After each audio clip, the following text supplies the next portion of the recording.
नमस्कार, आप देख रहे हैं आपकी वॉइस। इस वक्त हमारी मौजूदगी दिल्ली के जंतर मंतर पर है। जब से एनईपी लागू हुई है, न्यू एजुकेशन पॉलिसी 2020, लगातार इसका विरोध हो रहा है। इसके पीछे शिक्षकों का तर्क है कि कहीं न कहीं शिक्षा को निजीकरण किया जा रहा है, जिससे गरीब तबके के जो विद्यार्थी है वो प्रभावित होंगे। साथ ही जहाँ हमारे देश में भाषा की विविधता है, वैसे में हिंदी पूरे देश में थोपने वाली बात भी आ रही है। ऐसे में शिक्षकों का जो है जंतर मंतर पर धरना प्रदर्शन हुआ, इसमें देश भर के शिक्षक आए और हमारे साथ कुछ शिक्षक जुड़ रहे हैं जो तेलंगाना साइड में। सर क्या नाम है?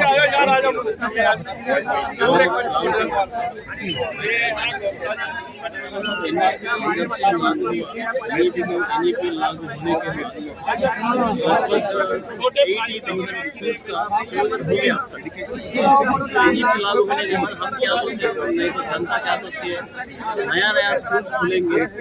अगर कई स्कूल है तो नया स्कूल खुलेंगे, जो एजुकेशन है वो सबके पास आएगा, सबको एजुकेट करेगा, वो सोचे। लेकिन इसके बाद क्लोजर का ज़्यादा स्पीड से हो रहा है, रैपिड क्लोजर हो रहा है। तो इसलिए हम लोग जो है जो यहाँ इकट्ठा हुए हैं, सब तो उसके अपोजिट में है, एनईपी के अपोजिट में है। दूसरी बात, जो भी स्कूल आस पास है सबको मेजर कर दे रहे हैं। अगर एक स्कूल में स्ट्रेंथ कम है, बच्चों का स्ट्रेंथ कम है, और दूसरा स्कूल में भी कम है, आस पास के स्कूलों में मतलब कर दे रहे हैं। मैं क्या बोल रहा हूँ, अगर गवर्नमेंट चाहती है स्कूलों में जो भी फैसिलिटीज चाहिए, जो बच्चों के पढ़ाने के लिए बेंचेस हो, चॉक्स हो, डस्टर्स हो, व्हाटएवर, कंप्यूटर हो, तो आजकल लाइब्रेरी, स्कैवेंजर, रूम्स, कमरे जो भी सब देके अगर टीचर्स काम नहीं करें, ये काम करने का जो निर्जर करने का, लेकिन फैसिलिटीज नहीं दे रहे, स्कूलों को बच्चा नहीं है बोल के क्लोज कर देते। और एक के नाम पे टीचर्स को बच्चों को पढ़ाना चाहिए, रहना चाहिए, उसका एक रेशियो है, रेशियो के वास्ते 1:30 बोल के है, तो 1:30 जोर है। आज मैं क्या बोल रहा हूँ, अगर हम सोचे तो 5 क्लासेस रहेगा, 5 क्लासेस को मिनिमम 4 सब्जेक्ट्स रहेगा, 4 सब्जेक्ट्स को 5 क्लास को एक टीचर या 2 टीचर प्राइमरी स्कूल में कैसा पढ़ा सकते हैं। हमारा डिमांड क्या है, कम से कम इस देश में गवर्नमेंट स्कूल में एक क्लास को एक टीचर रहने का है, रखने का है। इसके बाद जो भी क्लोजर का सेवा करने को तैयार है, ये हमारे मेन डिमांड है। चलो टीचरों को ट्रेनिंग की कमी नजर आ रही है, पुराने जिस तरीके से वो पढ़ाते आए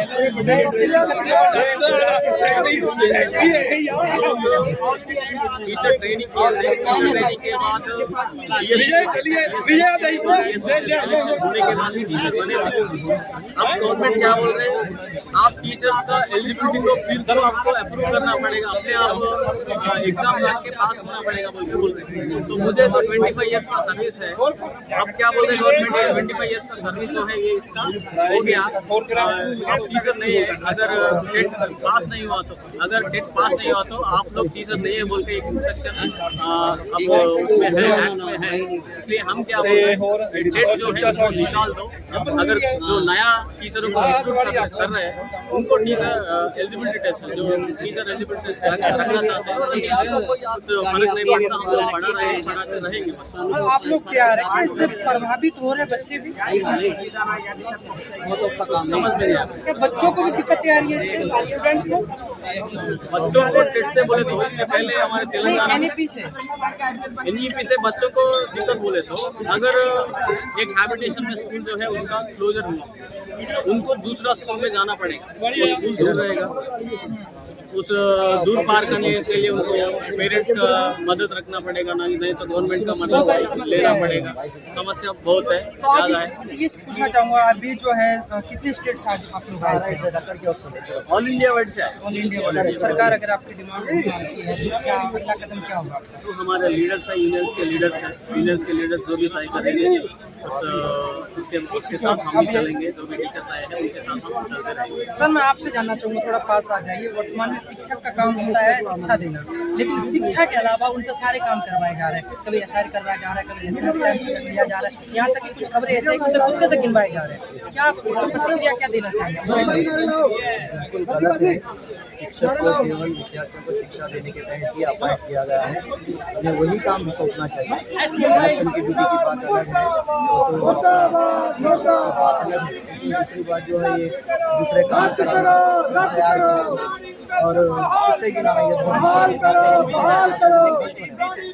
क्या संदेश देना चाहेंगे?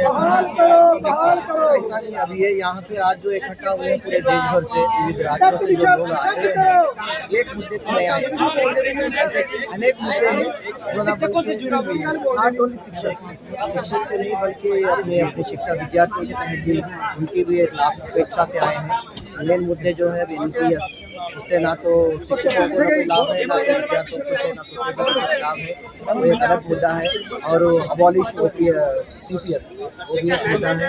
और आज का जो मेन मुद्दा यहाँ पे चर्चा पे आया है, टेट जो है, 25-30 वर्षों से जो शिक्षक आज टीचर बात कर रहे हैं, आज उन्हें फिर कहा जा रहा है कि आप टीचर दो। हालांकि 30 साल से वो ड्यूटी में है, साल पढ़ाने के बाद आप अचानक से कैसे अचानक से ये है। और ऐसा नहीं है कि शिक्षक शब्द है, ऐसा नहीं है।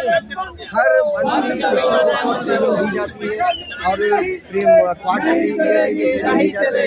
टीचर हमेशा अपडेट हो रहे हैं और सही काम कर रहे हैं और गवर्नमेंट को इस पर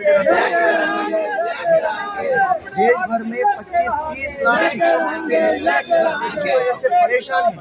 लेकिन गवर्नमेंट यहाँ के अरावली पर्वत खोदने वाले 4 महीने माफिया के लिए जब पर्वत की हाइट को निर्धारित कर सकती है, तो हमारे 30 लाख शिक्षकों की क्यों नहीं कर सकती? ये क्यों नहीं कर सकती? ये कहते हैं कि स्पीकर साहब कहते हैं कि जब पार्लियामेंट में इसका प्रस्ताव आता है तो वो कहते हैं कि हुकूमत क्या करेगी, गवर्नमेंट इसका भारत सरकार क्या करेगी, क्यों नहीं करेगी? जो भारत सरकार ही तो करना है। लेकिन आपको लगता है जिस तरीके से आप लोगों ने आवाज बुलंद किया है कि गवर्नमेंट जो है जरूर सुने, ये कहना चाह रहे हैं? हाँ, सुनना चाहिए, गवर्नमेंट जरूर सुनेगी। हम सब एकजुट हो चुके हैं, पूरे देश के विविध राज्यों से इतनी तादाद में यहाँ पे शिक्षक आए हुए हैं। ये हमारी आज की आवाज़ ये धरना से यहाँ पे है और नेक्स्ट जो भी काल देंगे वो जो मार्च टू पार्लियामेंट को करेंगे और हम और एकजुट होंगे और मिलकर लड़ेंगे। बिल्कुल, शिक्षक का काम सिर्फ शिक्षा देना नहीं, एक नागरिक के साथ साथ उनका जो है समाज का निर्माण करते हैं, सृजन करते हैं।